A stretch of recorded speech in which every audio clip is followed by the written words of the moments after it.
American Writers Association. I think we all share the same goals and the same purpose, and it's so tonight is really a special night for me.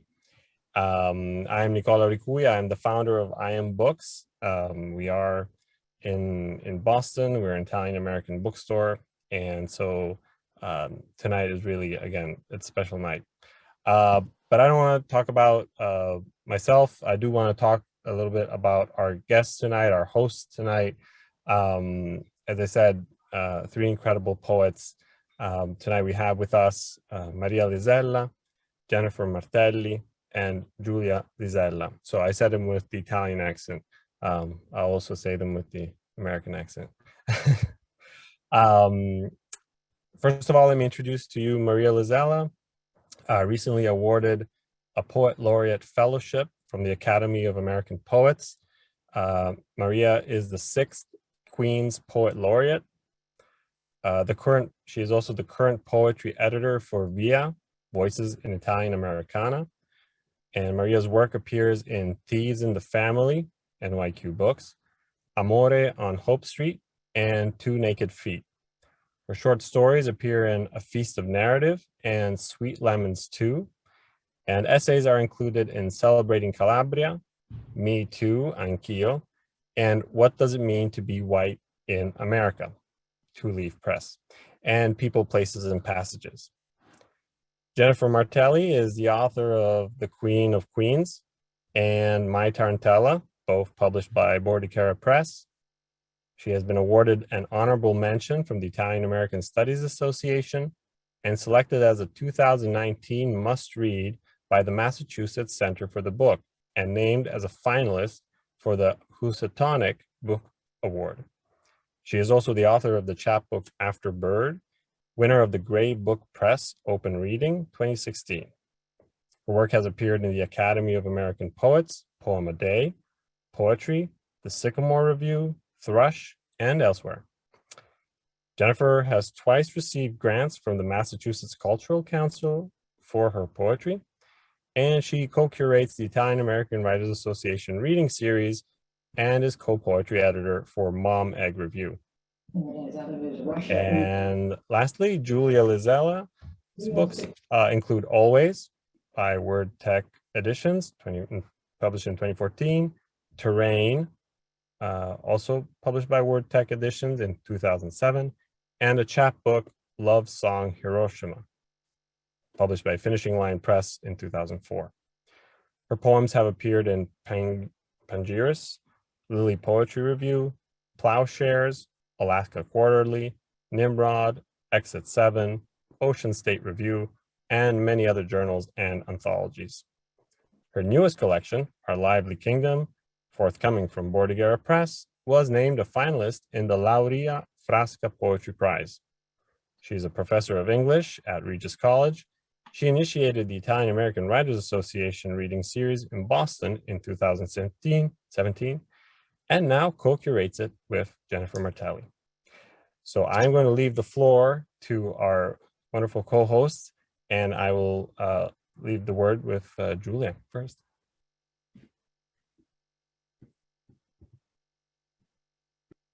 I think actually Maria's going first. Oh yeah, it's me. Okay, that's okay. Let's see. I think I was told to pin myself. Okay, I'm pinned, whatever. So I'm going to, I guess, well, the way the night is going to go is we're each going to give you about a 10-minute talk about Iowa from different aspects. I sort of corner the floor on a little bit of institutional history, so that's what I'm going to stick with. And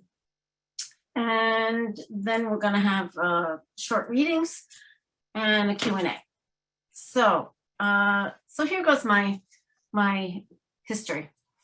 I'm going to start with, in 1989, Robert Viscusi published his seminal manifesto, Breaking the Silence, Strategic Imperatives for Italian American Culture. I just want to make sure, oops, sorry. Let me turn off my phone so I don't drive people crazy. Sorry. Okay.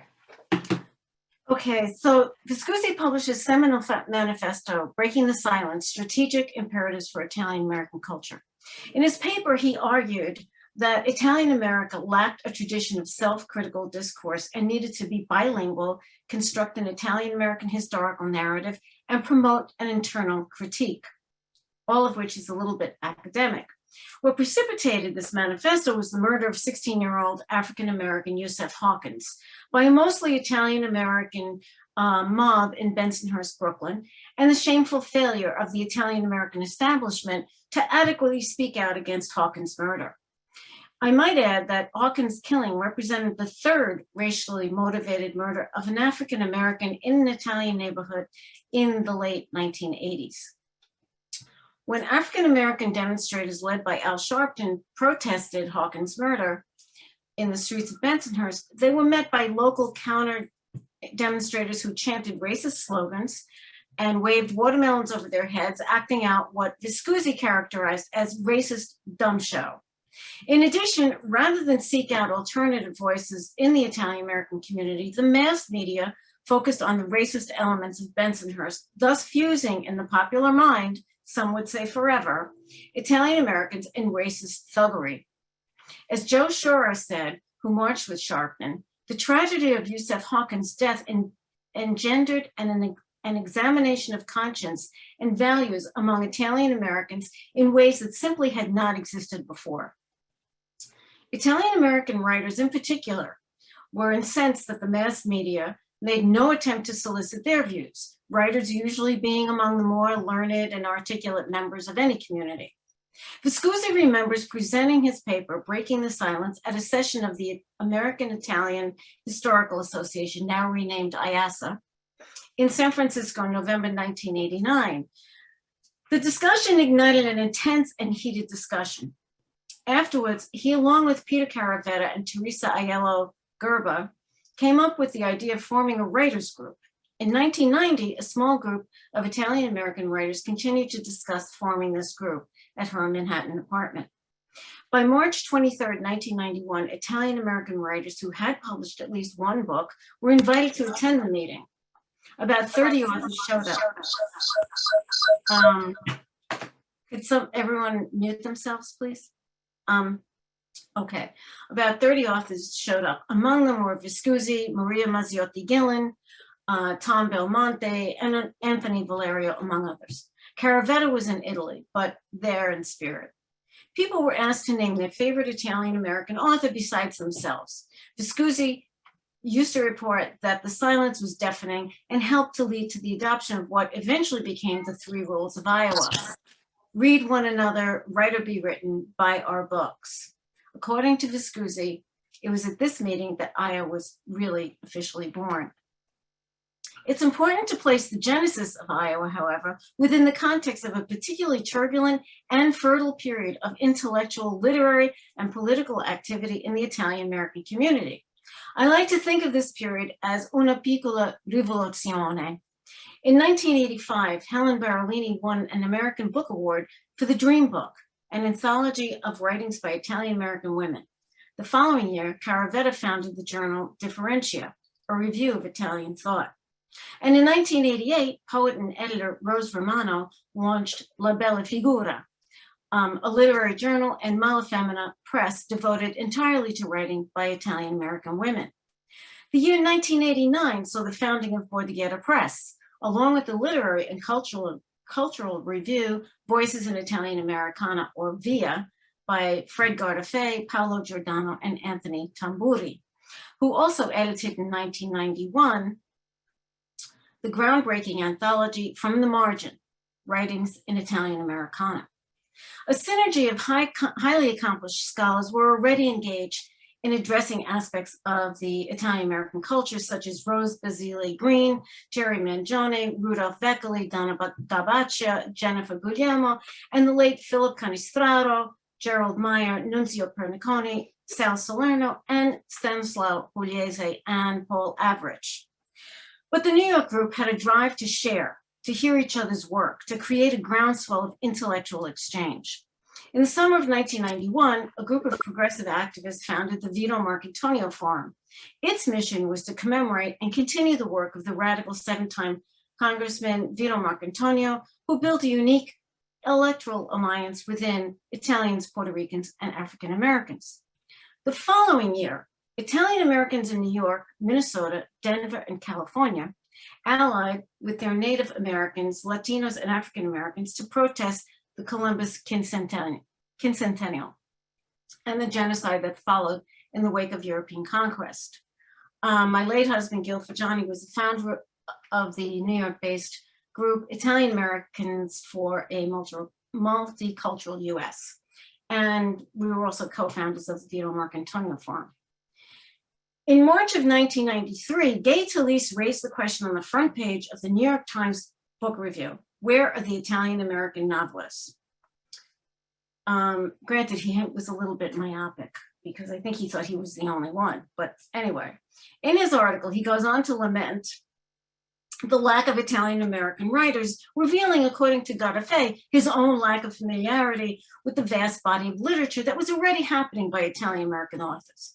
Talese's article and the strong passions it aroused helped focus more attention on the question of whether an Italian literary tradition existed on the relationship of Italian American writers to the publishing industry.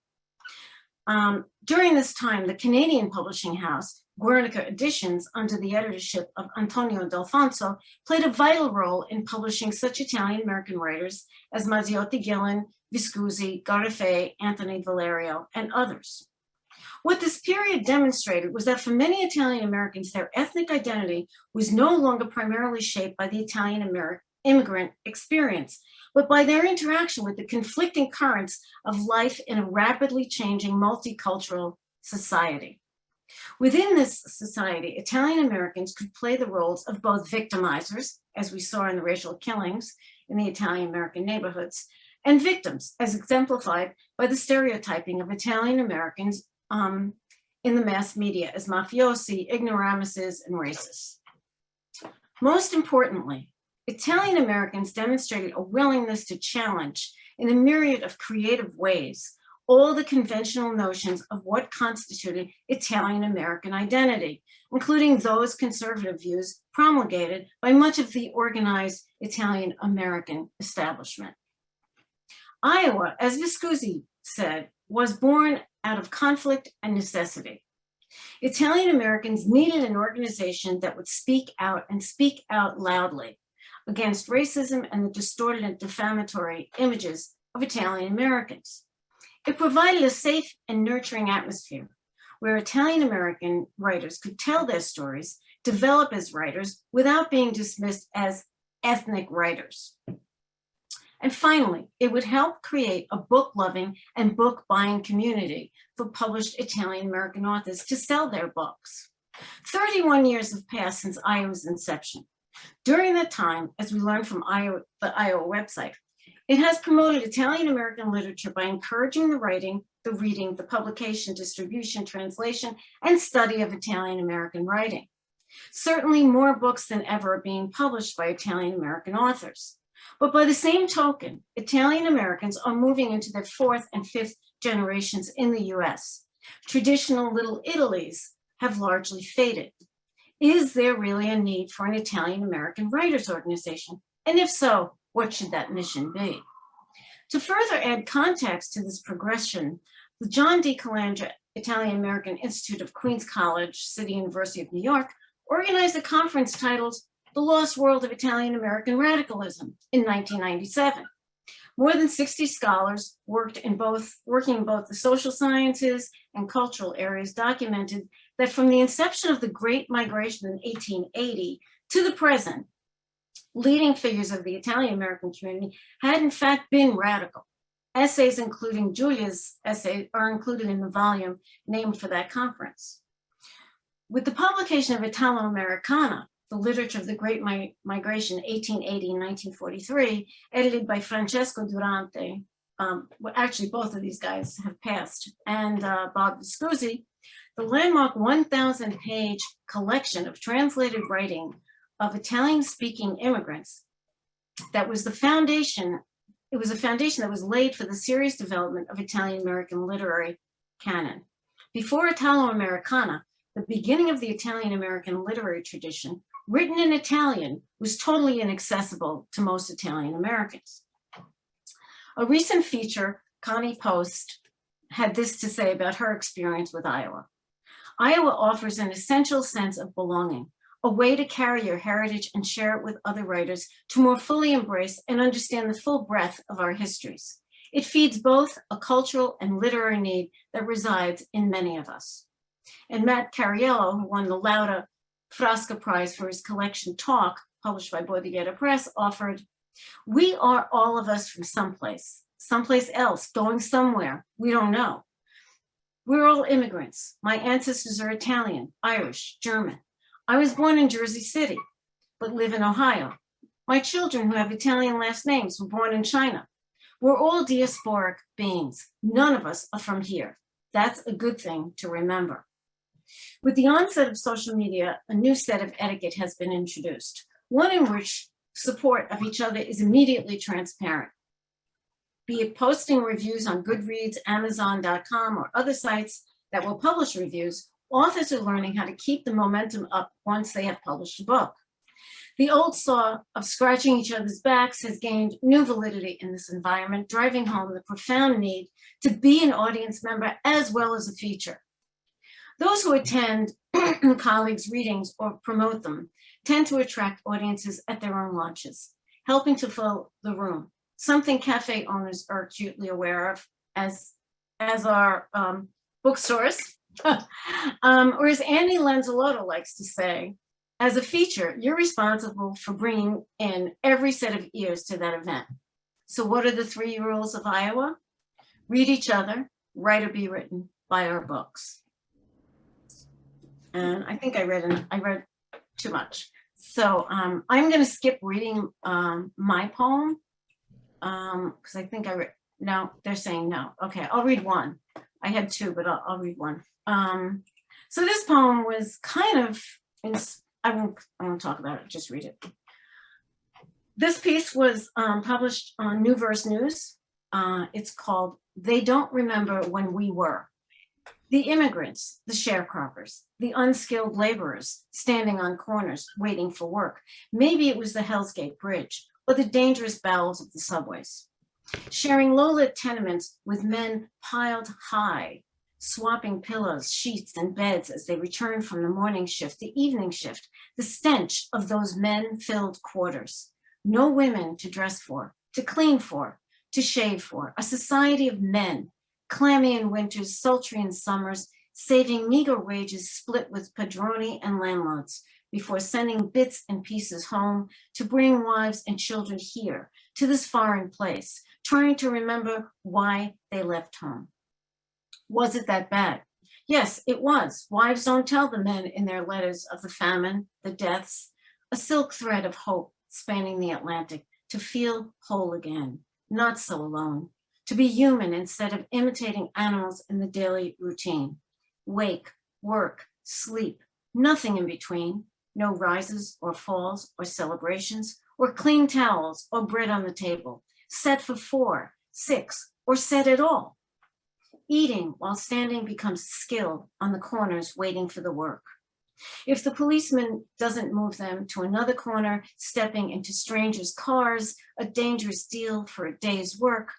Now the men speak with accents from Mexico, Guyana, India, but they're not so different from our grandfathers and uncles. Shifting from one foot to the other to keep warm, expecting a day's pay by nightfall. But who can tell? They have no choice. My mother recalls the stories of her father, brothers. She cannot understand the nieces and nephews who don't see their ancestors' faces before them. Thank you.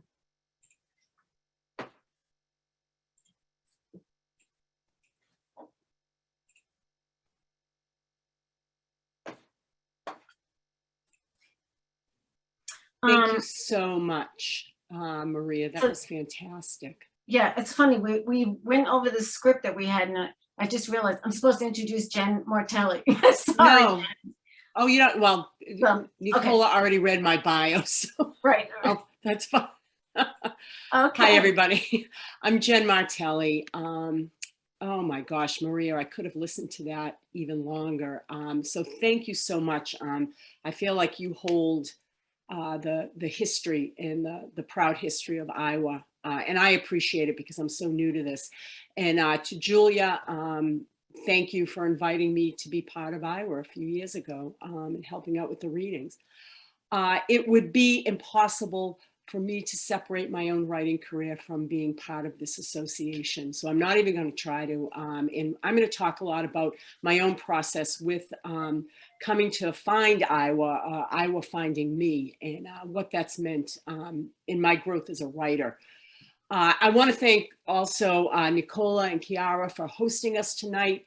For Boston, Iowa, I Am Books has been our home and our heart. You've given us a place to gather, to share literature, and to share news, and I will be forever grateful. And I'm so thrilled about your new home on Salem Street, which is beautiful. And I can't wait to start reading there. So my personal experience with Iowa, I'm not sure if Iowa found me or if I found Iowa. I grew up just north of Boston, and until about 2015, I lived in an Italian-American literary desert. What I mean is I had no way to access that part of my writing that was supported by my lineage that connected me to my own Italian-American roots. I didn't know that an Italian-American literary community was even a thing. Writers like Lucia Perillo, Kim Aranizio, and Dara de Baresi attracted me early on in my writing career because I recognized their last names from my childhood. Maria Mazziotti Gillen was one of the first poets who spoke of a familiar landscape, a shared history. And it was from her work that I discovered Bordighera Press, which later became the generous and brilliant publisher of two of my books.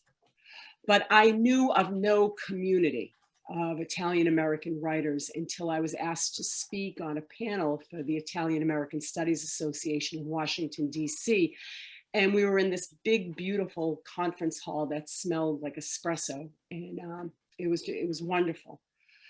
Shortly after that, I Am Books opened in North Square, and with a couple of my local Italian-American writer friends, Lorette Vitoriti Folk and Olivia Cerrone, I discovered the Iowa community at a reading hosted by Julia Lisella, who brought Iowa from New York up, and that's where I first heard Maria, and I heard Gil and Mary Bonina, and I felt at home.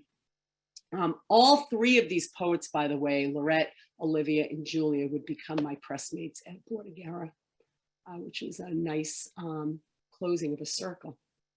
So when we were planning this panel, we were joking about how Julia and I we got married back in 2018. I had gone to a couple of the readings, and Julia asked me if I would cover a reading for her back in 2018, and I've never left. I'm still covering these readings, and it's been wonderful. The in-person readings at I Am Books in the old location showed us how ready Boston was for a literary community that showcased Italian-American writers who strove for excellence and who were literary citizens. Our readings were robust, and they filled the whole bookstore. The open mic welcomed any writer at any level in their career. And this is something that was brought to us from the Iowa readings in New York. Maria, she called them democratic.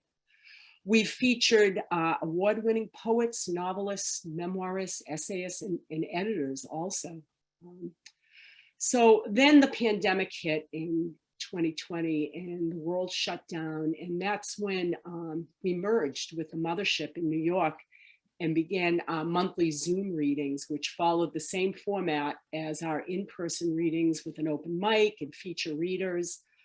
And we've hosted writers from across the United States, from Canada, and even Italy. And again, Iowa was brought to where it was needed. And I think, Maria, you were saying, I think you used the word necessity a few times in your talk. I guess for me, it was a necessity that I didn't even know I needed. It was just this unspoken need that was filled. So where are we now with Iowa? In March of 2022, we took a really big step as an organization and introduced Iowa, along with Border Garrett Press, to the literary world at the AWP conference in Philadelphia. Our table had nonstop visitors. I really think it was probably, I don't know, the most popular table in the whole book fair, which is huge. People were crowding around, asking questions about all the different Italian-American publications and telling us stories about their own Italian-American backgrounds. People didn't know we existed. This increased our membership and our reach, and it was as if we had arrived. We had arrived. So now that we're slowly opening back up in these endemic times, we hope to return to in-person readings in New York City and Boston. But right now the plan is to keep some seasonal Zoom readings as well. I think we've all gotten used to this larger community and, to an extent rely on it. Just the size and the magnitude and the reach that Iowa has. And I want to speak to our community and just end with Maria brought up the 3 rules of Iowa. And I think, Maria, you added one more to the rules: review our books. It has been a real honor to review books written by Italian-American poets. I'm a poet and I review poetry. This places us in Italian-American writers in the greater world of letters. There are some fantastic Italian-American journals, Via, which Maria has just taken over as poetry editor, Italian Americana, Ovunque Siamo. That's just a few, and they need and they rely on readers and critical writing. So please check them out. Ovunque Siamo is online. And again, we really hope you'll visit us either on our website, which we'll put in the chat, at one of our Zoom readings, or locally. We'll be back in Boston and New York soon. I'm going to end with 2 really short prose poems. And I realized one of them was written when I first started coming to the Iowa readings. And the other one was written, when I say written, the genesis, it was our last in-person reading. We had gone out to eat afterwards. So the first one is from my book, My Tarantella. And again, these are both prose poems, but they take place in the North End. Astronomers added the unicorn to the Orion constellation family for completeness. I said to my 2 friends, I've been writing about Kitty Genovese because she looks like everybody I'm related to, like me with my black hair cut short into a pixie. We stood on the cobblestone sidewalk off Hanover Street outside the store that sold Italian horns, Christ heads, Bafana witches, hollowed sugared eggs with scenes of the Passion where the yoke once was, rabbit's feet dyed pink. A big man in a weightlifting belt tried to pass around us. He was walking 2 dogs, a roan pit bull and a toy terrier. In a falsetto voice, I said to the dogs, "Hi, babies." "Hey, baby," the man said back. I asked my friends, "How do you pronounce her name?" Olivia said, "Well, we'd say Genovese." Lorette said, "Maybe you're writing about her because she wasn't heard, or she was heard and not listened to." I was about to tell them that Kitty's brother said their names like the crime family, Genovese, because some Italians didn't want people to hear that long vowel at the end. But Olivia said, "We're unicorns, you know. Italian women who write, we're that rare." I wanted espresso with a lemon rind and rock candy anyway. At the cafe, we admired each other's boots. One of us wore boots with stacked heels, one pair fringed. My boots came up over my knees, all black, tucked under our iron chairs.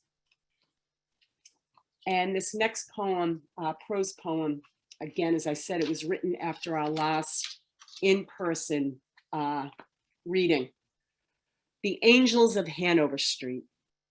For those of you who aren't from Boston, Hanover Street is the main road going through the North End. And it has an epigraph, and she let him control her limbs and her body, by Mario Puzo. I'm finishing a late supper with Lorette and Julia and Diana at Riccardo's next to the Italian-American bookstore in Boston's North End. The white tablecloth is stained with circles, purple wine, gold olive oil, black coffee. Lorette says she will never watch or read The Godfather. I tell them the first time I snuck that book into my bed and read the sex scene, I thought Sonny Corleone broke the hip bones of Lucy Mancini. When I read Blood-Gorged Pole of Muscle, I thought he was bleeding. When I read Shattering Climax, I thought pieces of her bones splattered across her silk maid of honor gown. I didn't know how things in a woman really could be broken. The doctor who tightened Lucy down there with loops of surgical thread so she could constrict around him called her poor, benighted, Italian girl. I say, well, maybe The Godfather is an ink blot test for Italians. In the book, Don Corleone said, women and children can afford to be careless, men cannot. I love it here in the oldest part of the city, the sticky, sweet streets, the lights lit all year, the little girl tinsel angels dangling from hooks. Thank you.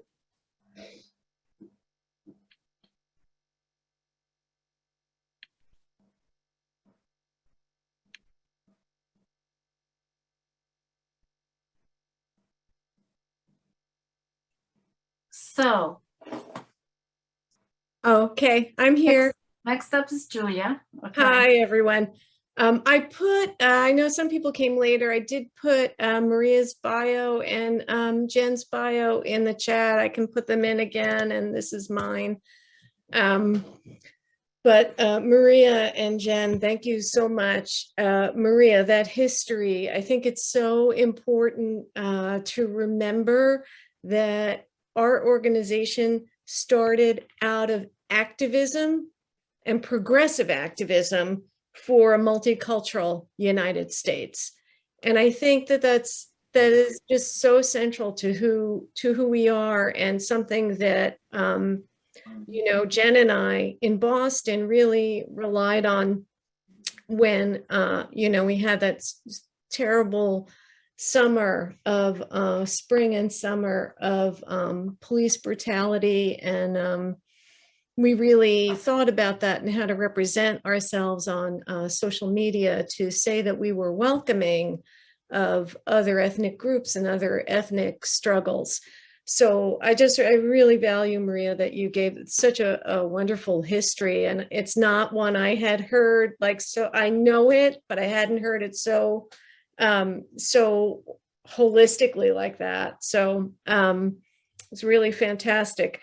I was at that 1997 Lost World of Radicalism conference at Scholar, and my talk is a little bit about personally sort of how I got involved, but also how I evolved as a scholar and a poet because of Iowa.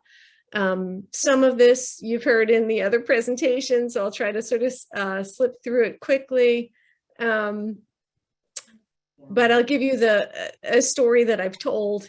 I'll tell it again. In April 2016, Iowa, New York City, we didn't call it Iowa, New York City then, we just called it Iowa, came to IM Books. Maria Lisella and Gil Fagiani had made contact with Nicola. And in fact, they were the ones who told me, who was living in Boston, did you know there's an Italian-American bookstore in Boston? I'm like, no way. Really? Yeah. And we're trying to make contact with this guy, Nicola. We're going to have a reading there. So they invited me to read along with Mary Bonina, Bia More, Peter Covino, and of course, Maria and Gil. And that is where I had the fateful meeting with Jen Martelli, who said, "Hey, you, are you the one who did the panel on Mediterranean voices at Mass Poetry last year?" Yeah, that was me. So the Italians met. The event that night was a hit with 6 readers, a crowded little bookstore. Later in the fall of 2017, Iowa was going to come back to I Am Books to do it again, but with a focus on Bordighera authors. That fall, my dear brother-in-law, my sister's beautiful husband, Gil Fagiani, and a beautiful poet and the co-curator with Maria for so many years of Iowa in New York, was ill, and they could not come to New York and to Boston. And I said, okay, well, I'm sure I can host it, whatever, just tell me what to do. And she said, well, find some Bordighera writers and then host it. Well, I had just met a beautiful Bordighera writer named Olivia Kate Chiron. I had read her book, The Hunger Saint, on the advice of Maria, who said, you're going to love this book. I did love this book. It's a beautiful novella. And in fact, I had invited Olivia to come to my classroom at Regis College to talk about her book. And I had assigned it in my class. So now Olivia is the only other Italian-American poet I know, writer I know in Boston, or at least who self-identifies as an Italian-American writer. So I write to Olivia and say, Olivia, I need Bordighera writers for this reading. And of course, Olivia had them at the tip of her fingers and sent me all the names: Jen Martelli, Carla Panchera, Lorette Vitoriti Folk, who actually read the following month. And I put this reading together. It was a hit. There were so many people there. People were so excited and so hungry to have this kind of event, as Jen was saying. And I got to meet Carla Panchera and hear Olivia's work again and hear Jen's work. And I was just blown away. These were really the first Italian-American identifying writers I'd met in Boston, and I'd been living in Boston for 25 years. After that evening, Nicholas said he'd be very happy to host Iowa monthly, in which case I began to have a heart attack. I was like, monthly? What? Wait, I just came for this one thing. And so I did it. I was working full time, had a pretty heavy course load. So I said, okay, well, every other month. And I started it. And indeed, as Jen said, I asked Jen to fill in for me one night. And after that, I said, we could do it more, we could do it monthly, but I need help and I need Jen. And Jen said, yes, without really thinking too much about it, as I recall, right, Jen? Like, okay, sure, that sounds fine. And a great partnership it's been ever since. Little did we know, in February 2020, of course, we held our last in-house reading at I Am Books in its original place on North Street. We decided to try this thing called Zoom. But interesting enough, many of the featured writers that we had lined up for the next few months were nervous to read on Zoom and thought, well, when the pandemic's over, a couple of weeks, we'll reschedule. So the first couple of readings we had were open mic, and Maria joined in and invited all her New York pals. And we decided to run the Zooms together for the duration. And the duration, of course, now has been 2.5 years, another great partnership of the three of us curating this. Interesting, some of our writers, just after a couple of months, Juliet Grames, for one, who wrote The 7 or 8 Deaths of Stella Fortuna, another fabulous Italian-American novel. She had been scheduled and without any fuss or fanfare said, I'll do Zoom. Sure, let's do it. Let's do Zoom.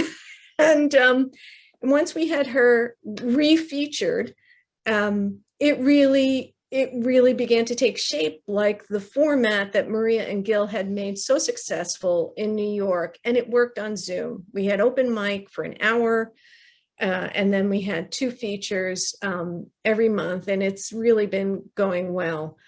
For me personally, though, I think I always knew of Iowa and the work that they'd been doing. And I'd been featured in New York a couple of times with my books, thanks to Maria and Gil inviting me to read.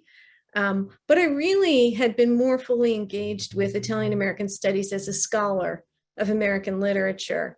And I had really steered clear of ethnically identifying literary organizations.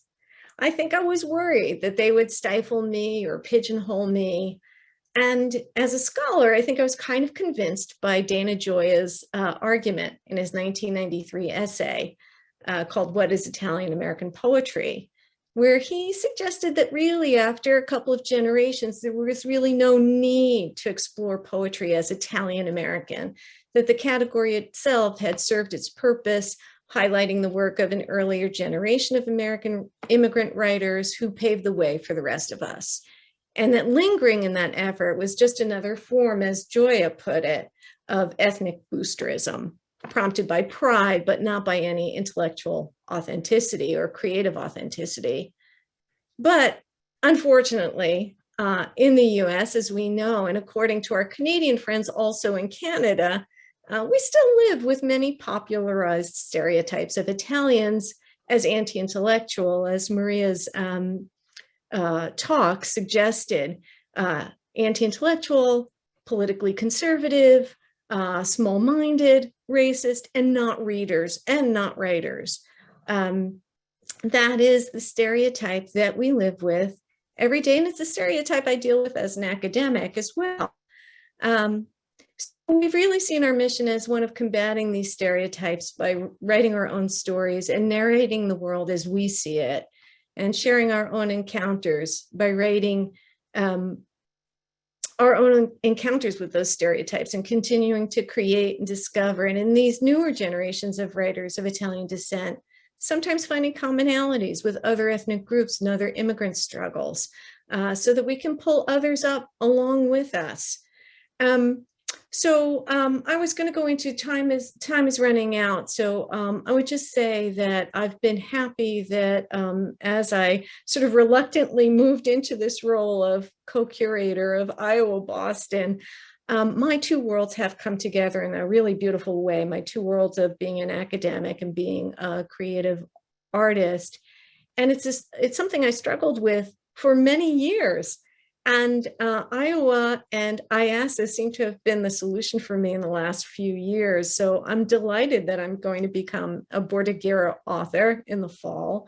I recently co-authored an academic essay with Olivia Chiron and Kathy Curto, 2 creative writers I really admire, who I only could have met through Iowa. And Jen and I have been able to stake a claim as well in the Boston literary and intellectual community with Iowa by participating in the Boston Book Fest's literary crawl. We have some of our participants here who Marianne Leone has read for us in that. So happy to see you, Marianne. So many of you have visited us at IM Books and have been part of the events that we've had. Some of the questions, and I'll just say this, that we often get from writers who maybe have not really identified as Italian American, but are Italian American who we've asked to feature, they often ask, well, do I have to read something sort of Italian? And we say, you know what? You have Italian background, you're in this community. You have to read what's artistically interesting to you at this time. And that is the point, that we support each other in our creative lives, and we don't have to necessarily write very specifically about our background. So I'm just going to end with my one poem that's coming out in the Bordighera book called Prayer.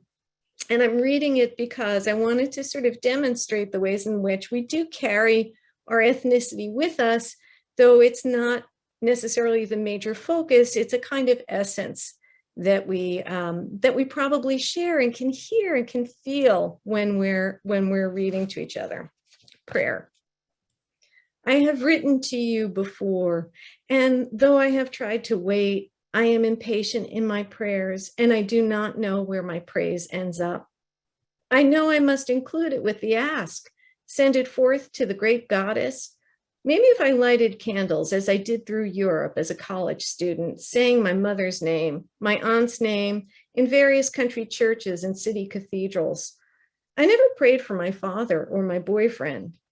It was not as though they were not worth the coin I pressed into the copper boxes and listened for, the clang I heard, coin to bottom of the box or duller coin to coin, but that they did not hear the call those prayers made, as well as the women who had tended me would.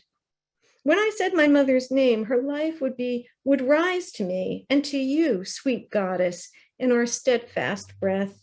And she would know I was fine without the help of cell phone or email. I must believe in the prayers again, offered with make-believe coins and make-believe boxes. Maybe this poem is the box into which I press the coin. These beads of words itself the prayer. The sounds are love and must transpire. But the prayer is so much bigger. A terrible request of Mary and Elizabeth, who also must be Jesus, Father, and Holy Ghost. It is a prayer of only pleading, and not only for the dear women who loved me, but it must attend to the mess of the world, hear the terrible unformed cries, little yelps in the universe, and speed something like, not recovery, because who would want to return to what churned this, but to something like health of bones, of muscle, of lungs, of love for the other, whom I am yet to meet. So thank you. So what we thought we would do is take some questions. We have about 10 minutes, questions, comments. And I think that also we're going to be putting in the chat, one of us will do it, I don't know who, how you can get on the Italian American Writers Association email list if you haven't been getting our notices directly from Iowa, and where you can go if you'd like to join. If you haven't joined yet, you do get a 10% discount to IM Books if you join. So yeah, I think I'll just put it back into, I have mine on speaker view. I'm just going to put it back into gallery and, you know, take any questions or comments or shared memories of an earlier Iowa, perhaps. Don't be shy. I am so very glad to have joined this community. I find myself very happy, and you have great warmth and decision. I like that. The mention of La Bella Figura moved me because I think it's where I published my very first short story when I moved to America and I mastered English. I'm saying master just to be kind to myself back then. I'm so moved you mentioned it. I still have it, of course, in my treasure memories. But anyway, thank you all. I feel at home. Thank you. A casa. A casa. Yeah. Thank you, Rosanna has been to many of our open mics, and it's really lovely to see you. I enjoy it. Joining us. Thank you. Anything you want to know about what we're doing and what we're not doing? This is supposed to be a safe space, just like Iowa is supposed to be a safe space. You know, we are always looking for volunteers, of course, to help with various things like you know, web content. We did have a lot to do actually in the interim of losing 3 major people who were on the board, which was Robert Viscusi, Emily Saliandri, and Gil Fagiani, and they all died within, like 2 years of each other. So it was really like a tremendous loss in momentum, and our spirit wasn't, completely fractured, but because there are really good people who do pitch in, Peter Mara, Susan Wyman, who happens not to be Italian, but has always found a safe space reading with us, and in fact found a lot of encouragement in our community. And so there were a lot of people who helped keep the pieces running. But we have since reorganized, and we have a board now. Okay, there is a question. How do you choose people, your authors, for open mic? Open mic actually is open to absolutely everyone.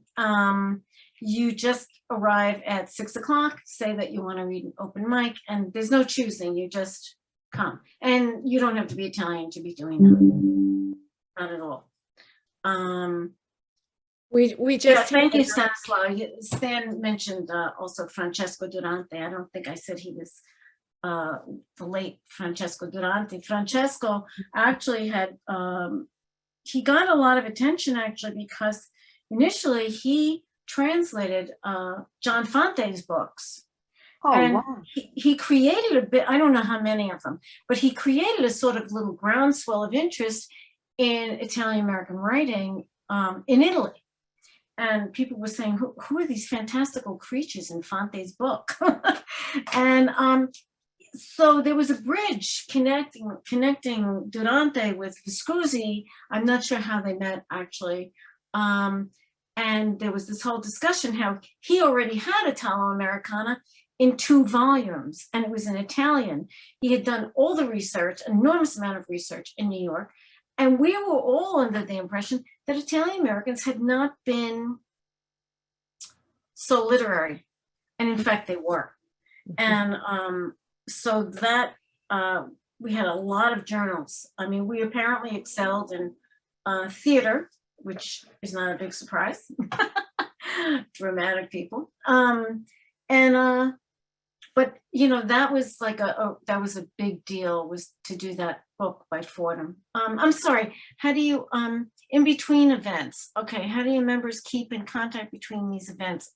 If you Go ahead. I was going to say, yeah, getting on the liking the Facebook page is probably one of the best ways. We also have I don't know if you're on Instagram. Who asked that? Nancy. We also have an Instagram page, which is what is that? Italian? I can't now. I have to look on Instagram, but American Writers, is that it on Instagram? That's another way. And we do have a Twitter, but it's not really ours, right, Maria? Is that correct? Yeah, this is a funny thing. I just happened to write about Vittorio Repetto. I just saw. I know. Yeah. It was Vittorio. It's actually Vittorio Repetto who started the Italian American Writer Twitter account, and I don't know. I sort of feel like we should just keep leaving it. She has the the olive branch. We also don't know how to do anything with it because we can't access it really, but we use it as our own. I guess at some point we should probably update it. Yeah, I just put that in there. If you are on Instagram, it's Ital-Amer Writers. They wouldn't let me put the whole name in. I just didn't have enough space for it. But we are there. We're on Facebook, Italian American Writers Association. And Boston has a page too, though we've pretty much put them together. So pretty much merged them. I know Matt has a question, but I'll just say that I kind of love that we have Vittoria's Twitter in a way, because it's a little piece of Vittoria, who was really instrumental early on with Maria and Gil in keeping those readings lively and attended, right? Wouldn't you say, Maria, that she was there at the beginning? You're muted. She and Viscusi were essential in running them, and they were complete open mics for 2 hours. But they were getting a little tired, and so that's when Viscusi asked us if we wanted to host the readings, and we changed the format to include features because so many people were publishing, and we wanted to give them, you know, we wanted to give them a stage that they could actually call it a book launch, Right. you know, because it's not so easy to organize a book launch. So it sort of became a secondary spot for Bordighera writers in particular. So yeah, it looks like we have one. Maybe we'll make this the last question from Matt. He's got his hand raised. So well behaved, Matt. Thank you. Thank you very much. I don't really have a question. I just have a thank you, and thank Zoom too. Oddly enough, I've been kind of in exile for the last 30 years, away from my family, away from my home turf, away from the East Coast. I live in Ohio, and I have for 30 years. And since January, once a month, I've been coming to these readings, and it just makes me so happy to hear the voices. I hear the voices that I grew up with. Hear your voices and your words. It makes me homesick. It makes me happy at the same time, and it makes me want to keep writing, which isn't always easy to do in exile, the way I feel myself now. Hopefully, when I retire in a few years, I'll be able to move back toward the East and be closer to all of you, and be closer to my home turf. Just thank you very much is all I'm saying.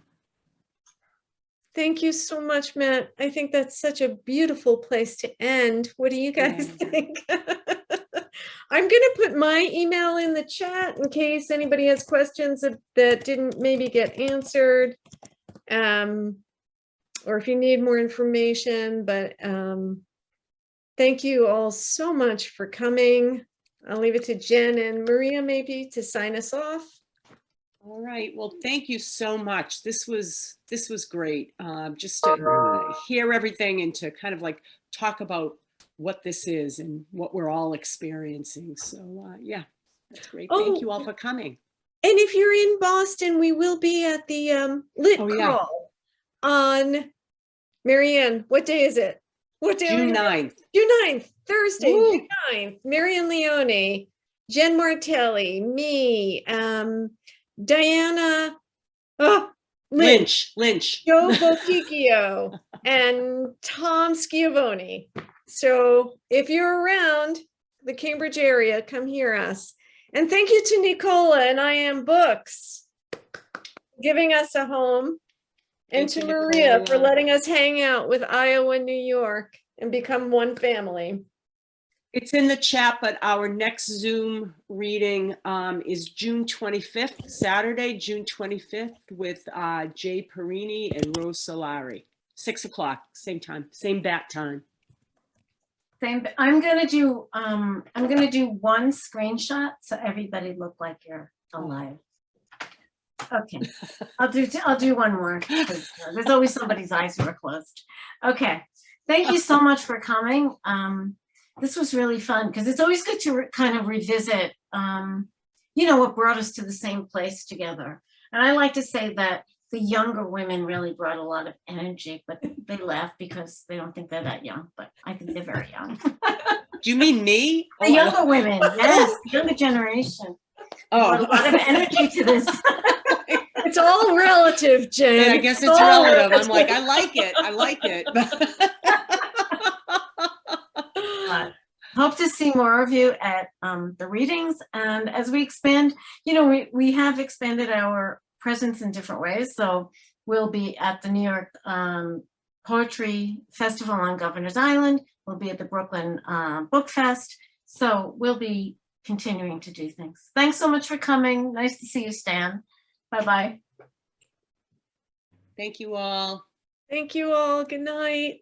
Good night. Thank you. Bye-bye.